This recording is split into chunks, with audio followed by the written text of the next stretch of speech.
Hey, good afternoon, everyone. I'm Stacy Spivey here with Eric Chilton and Lauren Coleman. And welcome to all of you watching the 4 to 5 right here on WFMY News 2. Also, Fire Stick, Roku, and don't forget our app as well. And we're also on Facebook as well. We want to get into one of our top stories. The mother of a Davie County man accused of killing his girlfriend and their 2 children before setting their home on fire and killing himself spoke out for the first time. Tiffany Meeks says her son, Ashad Ewing Meeks, suffered from mental illness. She believes this is what led to the murders. She also believes her son suffered from CTE. We reached out to officials and requested the autopsy report, but have so far not been able to confirm he had CTE. The days before the murder, surveillance video showed the family walking into the sheriff's office. They asked to speak with an officer, but didn't say why. Before leaving, Ewing Meeks asked about getting a concealed carry permit. 30 minutes later, deputies say the victim, Ashton Brown, who was the suspect's girlfriend, called a non-emergency line asking to speak to a deputy. What do you need to speak with an officer about? I'm just needing to speak with them about a safety reason. Officials said a deputy called back and talked to the father in 4 separate phone calls within 20 minutes. The suspect never said what he wanted, and later that afternoon, the family was found dead. Switching gears here now, new security fencing went up around the Supreme Court overnight as officials worked to secure the court following a leaked draft showing the court could be on the verge of overturning Roe versus Wade. Justice Samuel Alito, who wrote the draft opinion as reported by Politico, canceled an appearance last night over security concerns. If the court does eventually overturn Roe v. Wade, abortion laws will be settled on a state-by-state basis. Again, this is just a draft opinion. The final ruling won't come down until either June or July. This leak has prompted a big discussion about not only abortion, but also women's health care and birth control options. Here in North Carolina, a new law makes getting birth control more accessible. The law allows women 18 and older to get birth control from a pharmacy without ever stepping foot into a doctor's office. The North Carolina Board of Pharmacy has released new guidelines for this. They tell me pharmacists wanting to provide a birth control pill or patch must complete a training program. Patients must also fill out an assessment for the pharmacist to review.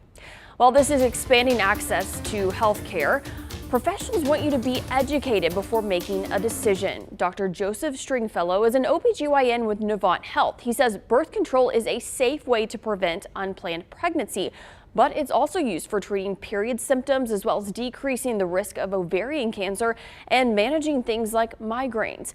He wants people to know while it's safe, not every contraceptive method is safe for every person. There are certain types of hormones that can increase the risk of complication of certain other conditions. Dr. Lauren Peruski, the stroke medical director at Novant Forsyth Medical Center, agrees. She says one example is women with a history of migraines that also impact vision should not be on birth control containing estrogen because they're more likely to have blood clotting, which can lead to stroke. Any woman that's going to be on an estrogen containing medication, especially if you smoke or have history of migraines, those are really important things to bring up to your doctors and to be honest about. Dr. Stringfellow says being honest is key. He says any patient wanting to get on birth control, whether it be talking with their OBGYN or pharmacist, there needs to be open communication throughout the entire process to make sure they're put on the best medication for their body. The goal is to find a method that fits the patient's values, their plans and intentions for building their family, and their medical history. So what works for one person may not work very well for the next. So it is very important to start that conversation and have that dialogue, and that's what we're here. That's what we're here to do. Again, the best way is to talk to a professional, whether it is a doctor or pharmacist. May is Stroke Awareness Month. Doctors say strokes are one of the most common causes for death or disability in the U.S. Risk factors include things like age, gender, and family history, as well as high blood pressure, high cholesterol, diabetes, smoking, and heart disease. Dr. Lauren Peruski is the stroke medical director at Novant Health Forsyth Medical Center. She says it's important for everyone to know the signs, especially as doctors consider our state to be part of what they call the stroke belt. in the South or the Southeast, there's a region that includes North Carolina that's really referred to as the stroke belt. And I think a lot of that has to do with diet and tobacco use. For signs of stroke, remember the acronym FAST. F is for your face looking droopy or weak. A, can't feel your arm or leg, numbness. S is for difficulty with speech, slurring words, or can't understand what people are saying. And T is time to call 911. Dr. Peruski says if you do suspect you or someone you know is having a stroke, don't wait, call 911 right away. All right, we'll chat about a forecast that shows some changes coming up, folks. It looks like the chance of rain, maybe even thunderstorm activity will be moving in. When we go out to a wider shot here, you can see a lot of this is all the way back in the western edge of Tennessee, really. However, a lot of that is severe in nature. It is lifting back to the north and will be moving across to our area pretty soon, probably by tomorrow. We think Friday evening, let's say late afternoon also, that's when things start to get a little bit hairy, especially honestly right around news time from about 4 p.m. on. We'll be watching for thunderstorms that could be severe in nature. The risk of a tornado is very, very low. I'm not really looking so much for that as I am just heavier thunderstorms, lightning and winds. So we will watch for that. Front gets closer to us. You see the timestamp there as we take you into your Friday. That the line of thunderstorms ahead of the actual front will be going through Friday night. Now we think on the backside of that, you get that moisture kind of wrapping around the low pressure. Saturday is really more of just a scattered shower or two type of day, maybe a moderate shower here or there. That's not a severe situation with us. That's just some rain for your Saturday. So if you have anything planned, especially middle part of the day and into afternoon on Saturday, you're going to see some more showers. And then by the time Sunday rolls around, we'll just see cooler weather with some gradual clearing, but highs may only be in the 60s by then. If you take a look at our 7-day forecast, here's what it shapes up to be. We've got that 83-degree high tomorrow. That kind of gets everything nice and ripe and ready for thunderstorms. Then it's 70 with some rain on Saturday, gradual clearing for Mother's Day, and a cooler high of 66. And next week, that's not bad. Sunny to partly cloudy. Temperatures build back in, but low to mid 70s the rule pretty much through the first half of the week. 5 years ago today, an EF1 tornado hit Eden. The National Weather Service says the storm had winds up to 110 miles per hour. It was on the ground for more than 3 miles, lasting about 6 minutes. Eden City leaders say it damaged 25 homes and 9 businesses. No one was hurt. I mean, it's a miracle no one was hurt, especially with winds 110 miles per hour. I know, Eric, we were talking about this a little earlier, and the fact that this area is so small and a lot of people, they know their neighbors, this probably caused a lot of emotional damage rather than just structural damage. Yeah, and you know, the structural damage was bad. I mean, you think about 6 minutes. We've had tornadoes in our part of the world that lasted a lot longer than that. But the fact that this went through populated neighborhoods and that type of thing, I think that's the big deal. And also, you're right, Lauren, I really think people say, or are they still rebuilding there? You know, technically there may be some structural damage, but the emotional damage stays with you for a long time when you go through something like that. Yeah, I mean, I didn't live here at the time of this tornado, but growing up in a state that has a lot of tornadoes, I totally understand where people are coming from with having that trauma associated with tornadoes. I mean, even to this day, even though I've never been in a situation where a tornado hit my home or school or anything, just seeing the damage that it can do, it takes a toll on you emotionally. Yeah, definitely a moment in time that people will never forget. That's right. Well, let's go ahead and get to your 4 to 5 roundup. Guilford Courthouse National Military Park is temporarily banning dogs from its interior trails. The National Park Service said this is happening because dog owners aren't picking up after their pets or keeping them on leashes. The Park Tour Road and a few trails near the visitor center will remain accessible to dogs, and we do have a map on our website of where dogs are allowed to go. A popular pool in High Point will stay closed again this summer. The director of Parks and Rec there says the High Point City Lake Pool is still under construction. Initially, it was set to be done in time for this summer season, but the city says the public will have to wait until next year. 4.4 million taxpayers are due some money back after finding out the free doesn't necessarily mean free. Intuit, the parent company of TurboTax, will pay $141 million to customers who were deceived by its misleading advertisements for free tax filing services. As part of a settlement with all 50 states, customers will receive about $30 for each year they paid for TurboTax's services. We'll be right back after this quick break.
So, we have something very big coming up tomorrow. In case you didn't know, it kind of ties in with the fact that May is Mental Health Awareness Month. And our friends at Downtown Greensboro Incorporated, they're teaming up with the Sanctuary House to make this a very special First Friday tomorrow evening. That is a downtown celebration with food, live music, and much more.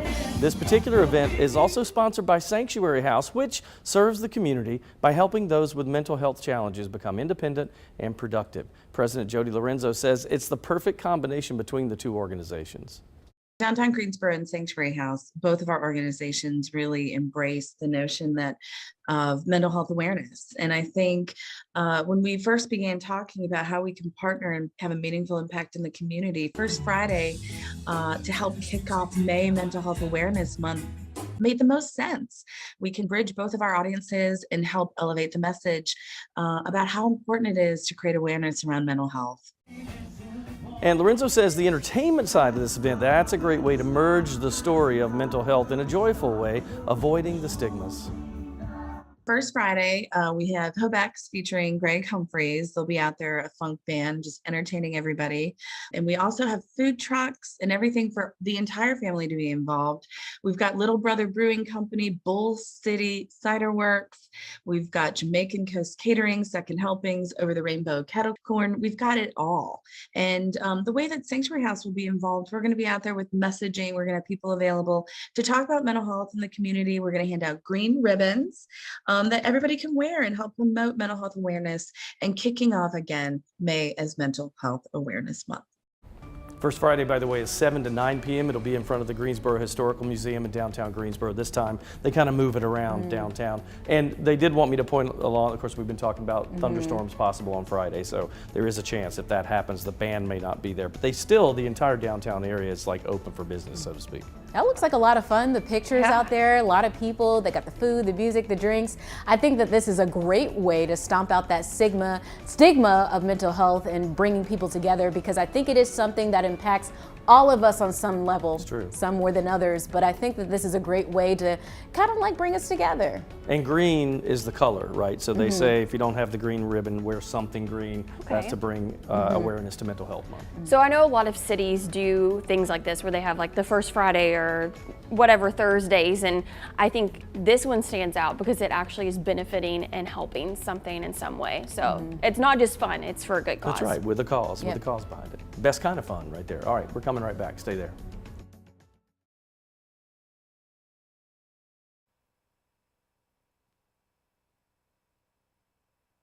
Yes, I am talking about how not to feel intimidated and how to change your body language.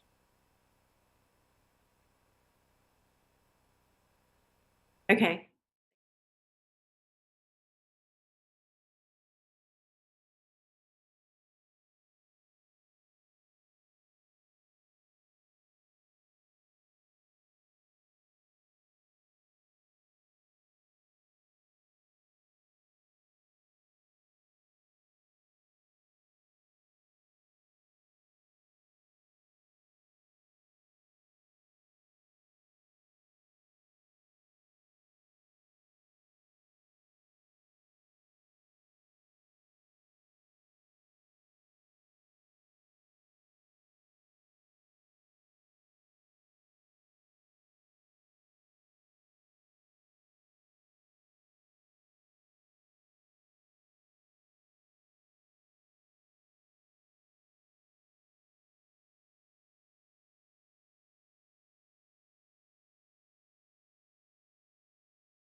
Got to watch out for these thunderstorms tomorrow evening. In fact, pretty much tomorrow at this time, we'll be keeping an eye to the sky and we'll have you covered all the way into the night as we see this cold front move by. And it will be nice and warm, and the atmosphere, lots of moisture and humidity just ready for that cold front to move through and cause thunderstorms, because the high tomorrow could get up to about 83 degrees. That's what we'll be feeling at this time tomorrow. Not so much today. We're in the mid to upper 70s for a lot of folks, except if you go all the way down toward Troy and maybe toward the Sanford area, you'll see some low 80s that way. But for the most part, mid to upper 70s for now. Dropping down tonight to 63, partly cloudy skies here or there. Tomorrow, the late day storms could be severe, a couple of them. We're not really counting on tornado type of weather, but as far as heavier thunderstorms and lightning and winds, we definitely could see that, maybe even some hail in those systems. Clear for us right now. We do see clouds starting to go on the increase, though, ahead of that front. That's the front that caused the possible severe weather. That'll be Friday, late afternoon, early evening. But by Saturday, it's just kind of a rain event at that point. You're looking at a scattered shower here or there. It's about a 50-50 shot of that. More clouds than not. Kind of a yucky day. Temperatures drop to 70. Mother's Day, though, 66 degrees. Gradual tapering off with the rain. And next week, low to mid 70s Monday through Wednesday. Sunny to partly cloudy. Slight rain chance Thursday. And highs going back up to 77. Sometimes when we meet people, we feel like we just click with them and the conversation, it takes off. Other times when we meet people, we feel intimidated. We think they either are or seem more accomplished, educated, successful, and we think that we don't fit or belong in their world. This is what Blanca Cobb, who has a master's in psychology, and I are talking about today, how to deal with feeling intimidated. So Blanca, let's get right to it. Why do we feel intimidated? Because somebody has achieved something or has something that you don't have, that you aspire to have, Okay. you feel like you're less than. But that's just head trash that you're telling yourself. Look, you cannot underestimate yourself or your ability or your experiences just because your perception is somebody else has done something or achieved that you haven't yet. Interesting. So how does our body language give us away when we're feeling intimidated? Well, one of two things can happen. One is that you try to compensate for feeling intimidated, where you're going to take up a lot of space, right? And you just make your body seem bigger, your image seem bigger than what it really is. The other way is that people tend to get really small. So what that means is they're going to bring their arms closer to their core. They might start shrinking a little bit. Some people actually bend their knees. Their shoulders might come up to their ears, if you will, and they might turn just a little bit away from the person that they're talking to. Also, people will try to talk a big game, but your voice can give you away for actually not feeling it, meaning you might start to whisper. You don't come across very confidently, or your voice can sound shaky. Interesting. I think I've seen several of those kind of examples. So how do you save a conversation when you don't want to talk to that person? Look, you have to have self-talk. And what that means is you need to change your mindset. What is it about you that's awesome, that's fabulous, that maybe somebody doesn't even realize? Maybe something that you don't even talk about a lot because you don't think other people would appreciate it. Look, you're competing against yourself, not against somebody else. Look at it this way. What is it that they can learn from you? What is it that you can share about your life that just might make an impression on them? You have to value yourself. And then when you change that mindset, what's going to happen is that your body language is going to naturally change. Your shoulders are going to go back. You're going to talk more confidently. You're going to project that voice. You're not going to have your hands close to your body. You might have them more relaxed by your side. That makes a bigger impression to somebody else, is how you come across, not necessarily what you feel that you've done or haven't done or accomplished or haven't accomplished yet in your own life. This is some great food for thought. Thank you so much, Blanca. And if you missed some of this conversation, you can find it on our website, WFNYnews2.com. We all at some moment in our lives wish we could go back in time and change things, right? Well, if you could, what would you change and why? Today on U Day, Coach Lamont offers perspective on this matter. There are times we wish we could all jump into Doc Brown's DeLorean and travel back in time to correct some of the mishaps we faced.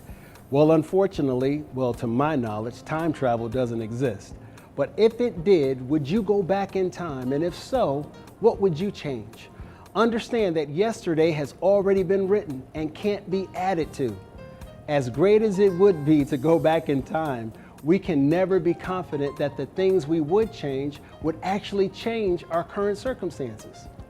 Your past is what has formed you, and you have become the person you are today because of your past. And simply going back in time will alter your current state. So instead of focusing on fantasy, how about we focus on reality and allow today to eventually become the past we are confident we got right. This is Coach Lamont. Make today your best you day. I'll see you tomorrow. Well, at my age, the list is too long. I can't change it all. No, I've thought about this before, and there's some, obviously everybody has like probably 2 or 3 major things that they might do differently, whether it's career or personal life. I don't know. To me, I think you have to learn your lessons from what you did wrong. And if you went back and corrected them all, you may not be the same person in the future when you come back. I thought the same exact thing, though there are some things, if I could go back, certain things I might have said or certain ways I might have treated people. I think when I was a little younger, I might have been a bit judgmental, but as I've gone through my own struggles, it's humbled me a lot. And I think back at certain things and I'm like, I wish I would have done that differently. I know, me too. Small things. Yeah, the little things. Yeah, I mean, there are things that I wish that I could change, but then again, I think that everything happens for a reason. I believe that God puts me in places and has me learn from my mistakes to make me a better person and learn and grow. So, yeah, that's how I feel. You live and learn. All we can do is do better. That's right. Gotta look Be ahead. better. Can't change the past. We'll be back.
It's Take Your Tractor to School Day, a high school in Wisconsin. The district's Future Farmers of America group organized the event as a way to get more people involved. Yeehaw. Are you sure this was Wisconsin and not Arkansas? Because I feel like this is totally something that they would have done at my high school. That's so funny. I mean, those are some massive tractors, That could be North Carolina, too. It could be. Yeah, what town honestly. you're in. When he talked to Chad, see if that was near his hometown in Wisconsin. Probably. Could you see him out there on the tractor? Oh, I would love to see that. That would be hilarious. I would pay money to see Chad on a tractor. I would too. I do have to say that I would love to drive like one of those. Maybe this is a guy thing, but I've always wanted to drive a huge tractor or try one of the backhoe, the diggers. Yeah. Just to see if I could do it. You've never been on a tractor before? What? Not driven it. I've sat on one. Well, Yeah, I've like ridden in one. Same. My grandfather had one, so we used to always ride that's in the back fun. every summer as a kid. It is fun. All right, so Apple is now letting you repair your iPhone yourself. Letting you. I don't know, they're making you. The company launched an online self-service repair store where customers can find manuals, Apple parts, and necessary tools to make the iPhone fixes that you need. Parts cost as little as 20 cents for some of the little screws to more than $300 for complex display replacements. I don't know about you, but I don't know if I trust myself to fix the phone. I feel like you would be so great at Because it. you're so techie. I would love to try that, but also when that's your $1,000 phone. Well, I've got a lot of repairs because my screen protector is all cracked up. I could barely see. I can barely type now because I have so many cracks in my phone. Oh. It's like cutting your hands when you type it, yeah. But I wonder how you even repair the screen. I guess you have to take it off somehow. Yeah, you just plop it off and then put another one on there. But those are quite difficult with the air bubbles and different things like you that. gotta know. Those guys at the stores make it look so easy. They do. I've tried to do it on my own and it's all bubbly. Yeah, I'm gonna leave it up to the professionals on this one. All right, we'll take a short break. We'll see you in about 2 minutes.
Good afternoon to you. You have the usual crew today, Eric, Lauren, and Stacy with you. Yeah, hey guys, welcome to the 4 to 5. All of you watching on WFMY News 2, Fire Stick, Roku, and the News 2 app for your TV, phone, or tablet. We are also on Facebook, so be sure to get in there and start chatting with us. Join the chat. It's kind of quiet there, but we want to get into our 4 to 5 roundup. Greensboro police say one of the victims in a shooting last Friday on Westgate City Boulevard has died. It happened between a pawn shop and a Dollar General store. 2 people were hurt. Today, Jay Isley died from his injuries. Police are still looking for the suspect. Reedsville police arrested 2 suspects in a shooting. It happened yesterday morning on North Washington Avenue. Desmonte Santiago and April Turner face several charges, including first-degree murder, attempted murder, and kidnapping. Both are in jail on a $2 million bond. Police are still looking for a 3rd suspect. If you know anything, call Crime Stoppers. The opening of a new casino in Danville will be delayed until 2024. A Caesars spokesperson made the announcement at the City Council meeting earlier this week. They cited supply chain shortages and labor shortages as the biggest reason for the delay. They also said crews have to dig up 100 yards worth of concrete from the site. The casino was originally supposed to open next year. When a draft from a Supreme Court opinion on overturning Roe v. Wade was leaked to Politico earlier this week, it caused nationwide controversy, both for its content and the fact that it was leaked in the first place. Casey Decker with our Verified team investigated whether anything like this has ever happened before. The Supreme Court has confirmed that a draft opinion on abortion rights leaked to Politico is legitimate. The opinion was written by Justice Samuel Alito, and it is not final, but it indicates the court could be preparing to overturn Roe v. Wade and allow states to make their own abortion laws. Both the opinion and the fact that it was leaked made huge waves, with many calling the leak unprecedented. But is that really true? Is this the first time a Supreme Court decision has been leaked to the public? Let's verify. Our sources: Time Magazine, lawyer and historian James Robinalt, the New York Daily Tribune from 1852, the Washington Post from 1986, and two law professors, Josh Blackman and Ben Barton. Roe v. Wade was decided on January 22, 1973. Just hours beforehand, this edition of Time Magazine hit newsstands. In it was this article reading, quote, "Last week, Time learned that the Supreme Court has decided to strike down nearly every anti-abortion law in the land." Historian James Robinalt explained what happened in a recent column for the Washington Post. He had previously interviewed the leaker, who said the article wasn't supposed to be published until after the official release. But that release got delayed a few hours, and so Time wound up jumping the gun. But that wasn't the first time a decision leaked. Historian Jonathan Peters said on Twitter an 1852 decision was published 10 days before it was officially announced. We actually found that clipping in the archives of the New York Daily Tribune. It's only a short blurb that reads, "The Supreme Court have decided the case of Pennsylvania against the Wheeling and Belmont Bridge Company in favor of the former party. Judge McClain will deliver the opinion of the court someday this week." In fact, it was delivered more than a week later. And finally, one of the more recent examples of a leaked decision comes from 1986, when the court struck down a key portion of a recently passed budget law. Here's an article from the Washington Post at the time, dated July 8th. It reads, quote, "ABC News Supreme Court correspondent Tim O'Brien, in a rare leak from the court June 15th, reported that the law would be struck down the next day on a 7-2 vote, and that Berger was writing the opinion." O'Brien was right about the outcome, but his predicted date was off by a few weeks. So we can verify, no, this is not the first leaked Supreme Court decision. But legal scholars we talked to said it's still an historic occurrence. This is the first time a complete draft opinion has ever been leaked. Leaking the outcome and even a proposed vote tally is really different than leaking these early versions of the opinion where you're getting the inside voice of the Supreme Court. Word of decisions has leaked out, and that's unfortunate, but never a draft decision leaked out months in advance. This is simply startling. With your Verify, I'm Casey Decker. Keeping eyes to the sky for your Friday afternoon and evening as this front gets closer. Notice all the watches and warnings. You can see some of the yellow polygons down here in the green representing flooding, and the yellow usually severe thunderstorm situations there, whether it's watches or warnings. All of that we're paying close attention to as this gets closer to us. It is kind of streaming along that frontal boundary as the entire frontal boundary gets closer to us, and we're kind of caught in the middle of all this, right? So here's the warm front. We'll get up to the 80s tomorrow. We think around 83. This is Friday morning. As you head into Friday afternoon, we're looking by that point like the actual front will start to move through and into the evening, and you see that line of thunderstorms coming through, and really it'll be right around news time for us, so probably around this time in that 4 to say 6 p.m. time period. All right, so let's see what's happening as we push this forward. That will clear us on Saturday, but some wraparound moisture on the backside of that system, that'll make Saturday a little bit of kind of a intermittent shower type day, more clouds than not. I mean, I think it's basically mostly mostly cloudy,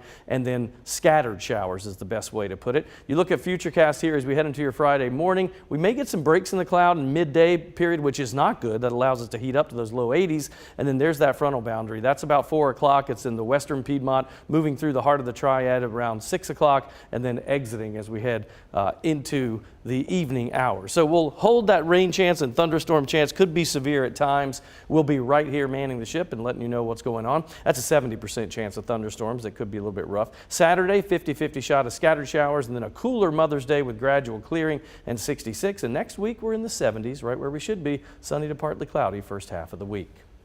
All right, parents, you know the dangers about leaving your kids or pets in the car on a hot day. But if you think that that problem cannot happen to you, then you have to think again. Take a look. New research shows any parent can forget their kids in a hot car. Let's connect the dots. Experts with the University of South Florida say forgetting a child isn't usually a negligence problem. Instead, it's a memory problem. They found things like stress, lack of sleep, and even a change in routine are usually involved in hot car accidents. Experts add this memory issue focuses on 2 parts of the brain, the perspective and the semantic. Perspective memory helps us remember to do something in the future, while semantic allows drivers to make the trip from work to home with ease, like they're on autopilot. When one of these functions fail, there can be terrible consequences. So how can you avoid memory lapses? Set reminders on your phone or create visual reminders in your car. Place a diaper bag or a piece of your child's clothing in the front seat. And keep anything you need for your drive in the back seat, so you'll turn around and check no matter what. And that is connecting the dots. Ukraine's military says Russian troops are now inside the steel factory in Mariupol. And, quote, difficult and bloody battles are going on for the control of the last stronghold of the city's defenders. Russia has ramped up its offensive in the east, but doesn't have much to show after more than 2 months of fighting. They've only managed to capture 1 city so far, which is perhaps why Russian forces are going all out in Mariupol in a bid to bring it fully under Russian control. Russia's invasion of Ukraine is making a lot of countries rethink their security. As a result, the U.S. may get 2 new military allies as early as this summer. More than 100 U.S. troops are training with NATO allies in Finland this week, a show of strength to neighboring Russia. But Sweden and Finland are not part of NATO and wouldn't be protected if Moscow chose to invade them next. That's why both countries are considering a NATO bid. A decision could come as early as next week. We're tracking a slight rise in Cobit hospitalizations in this week's state weekly report. The latest patient count is 400 at the end of this graph. We've circled the last week where it's been higher than the days that came before it. Last week, the patient count got as high as 441. The state hadn't reported a number that high since March 30th, more than a month ago. The numbers had stayed pretty steady for all of April mostly. This recent rise isn't huge, but it's certainly noticeable when you look at the last couple of months. North Carolina state employees will be getting an extra day of vacation for receiving a COVID-19 booster. Governor Roy Cooper issued an executive order Wednesday that provides the leave to workers who work for cabinet agencies. The extra time off will be given to those who have already received the first COVID-19 booster or those who get one by August 31st. Cooper also announced that agencies are pausing a policy that began last September, in which unvaccinated employees would have to be tested at least weekly. It still may apply to workers in healthcare facilities or prisons. A Greensboro nonprofit helping college students land jobs just got a boost after winning $100,000 to help with its initiative.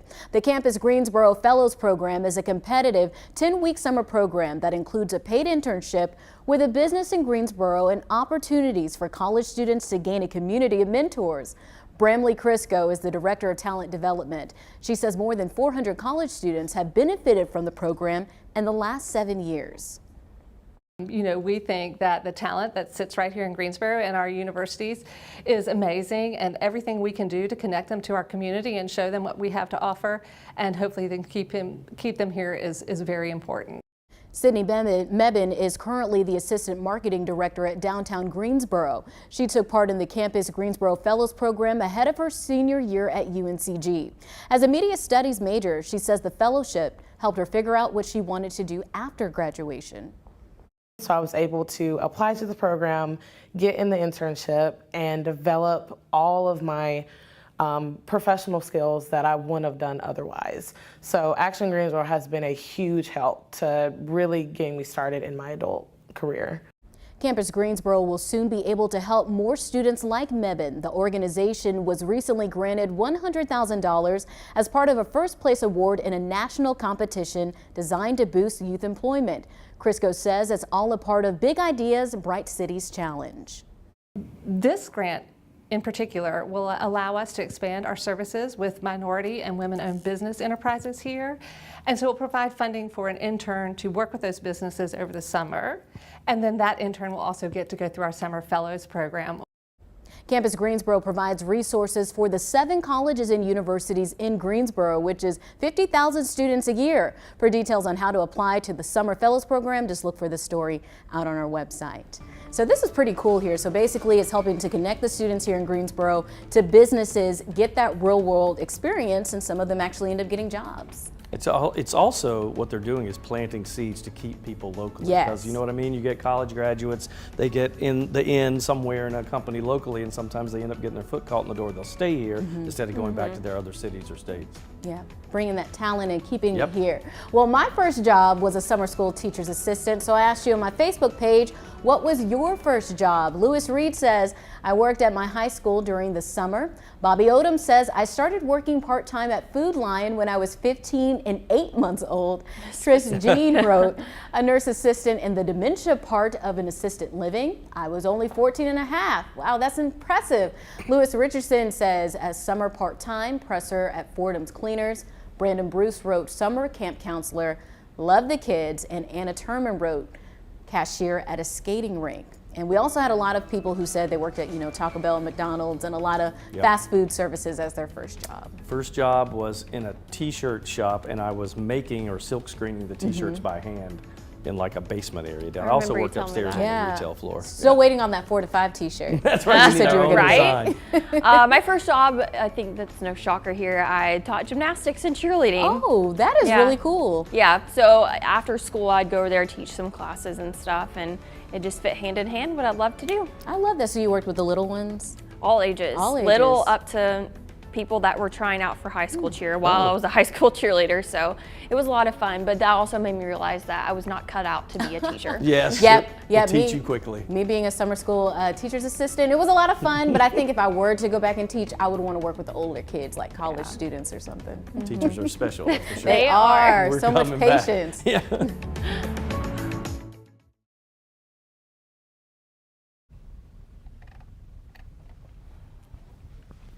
Hey guys, ice cold milk and an Oreo cookie, they forever go together like a classic combination.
All right, put all your focus to the middle of the screen. When you hear the word Cinco de Mayo, what do you think? Margaritas. Margaritas. In moderation, of course. You have margaritas in moderation. Chilton, what'd you say? I said fiesta. Fiesta, okay. Stacy? Margaritas. Okay, so let's reveal the other half of this picture. There's not a margarita in it, but there are guacamole, chips, lime, salsa. Those things come to mind for me. Some other holidays versus this holiday. How do you think Cinco de Mayo rates in healthiness? Ooh. I think that Mexican food can be quite healthy. If you make the right choices. Guacamole, avocados, rice. Right? Yeah. I mean, I think Mexican food can be healthy, but the Yes. American version with all the queso in it, probably not the the deep best. fried Right? tortillas. I think it depends on what you choose. I do too. Okay, all right. So chips would probably be the downfall here, right?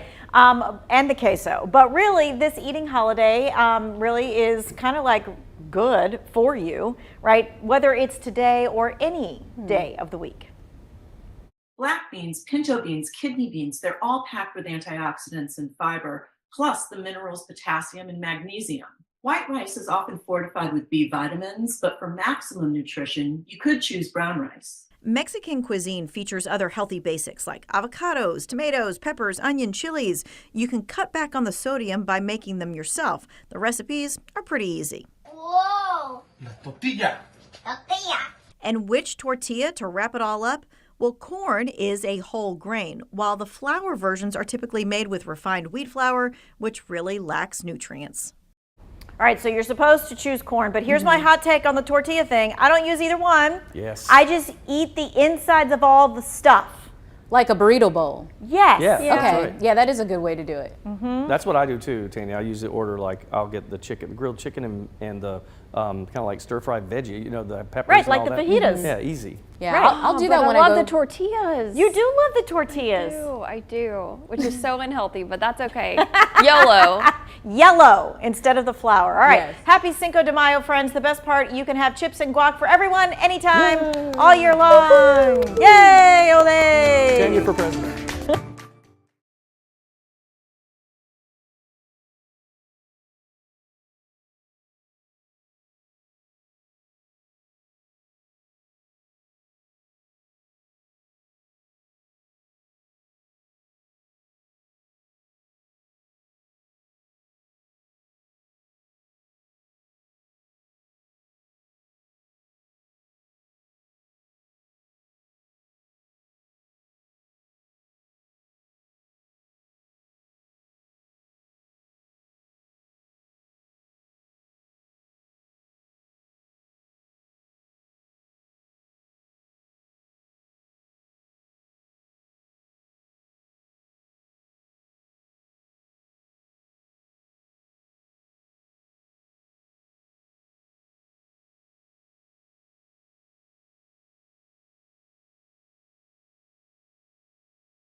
Oh, if you could just see what we do during the breaks. Well, you can. If you're on Facebook, you can get a good look at that. All right, here's what's going on with Futurecast. There was lots of dancing to be had here.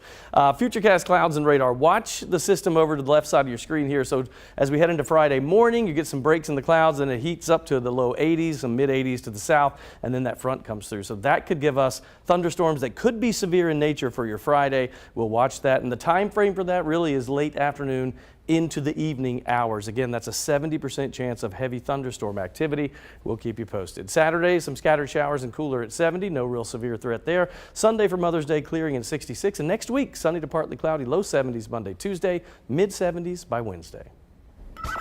It's hard to believe that it's been 25 years since AOL launched its instant messenger known as AIM. It was basically text messaging online before text messages were a thing, right? And everyone had a screen name. So I asked you on Facebook what your screen name was. Charlie says Ladybug. Our executive producer Courtney's was Lucky 13 Chick. She says no C's, only K's. Victoria's was Sweetest Chica. Jan was Cop Crazy 51. And Callie was known as, I'm guessing, Swim Girl 87. I was Royal Cheer Queen. Of course you were. I Well, was. yeah. So I was a big, growing up, when I was a kid, I was a big Johnny Carson fan for The Tonight Show. So I was Jay Carson fan. That was mine. So I had two AIM screen names. My first one was Miss Lauren C92, and the second one was Queen LC for life. Because you know I wanted to be a rapper when I was younger, so I was the Queen LC. I like Queen LC. Queen LC for life. I had a song called so Queen LC fitting. for life, but I'm I'll save calling that you. for another time. That is great. I'm calling you Queen LC from now on. I like that. Bow to the Queen. Oh my gosh. Wait. I bet Chad Silvers was pretty good too. What was it, Chad? Rodeo King. Chad, aka Stud. Stud. Okay. Wow. I thought it was going to be something country music related. We're coming right back. What just happened?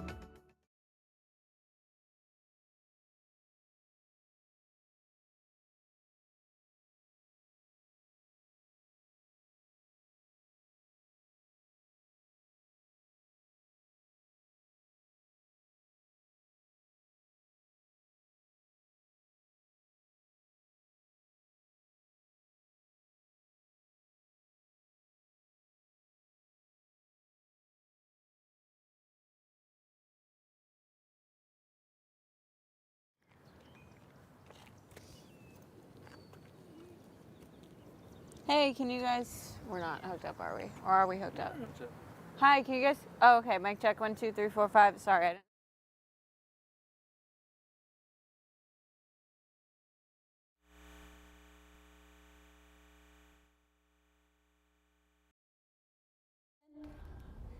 $11, $12, $13, $14. Hi, hello, hello, hello. Hi, Illinois, Indiana, Iowa. Mic check 1, 2, 3. Oh, that's 1, 2, 3, 4, 5.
It's time for my 2 cents. I want to follow up on my 2 cents from last week.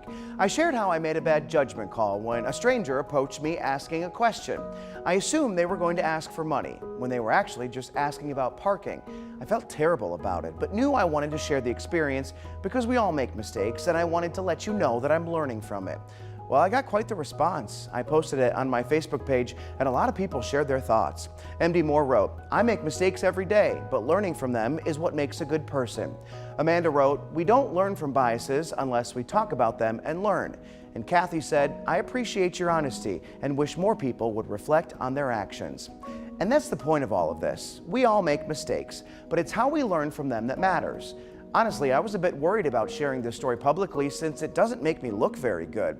But after the responses I got on Facebook, I'm so glad I did. I really appreciate the grace that you've shown me over this lapse in judgment. I'm always trying to do better. That's just my 2 cents. And your 4 to 5. WFMY News 2 at 5 starts right now.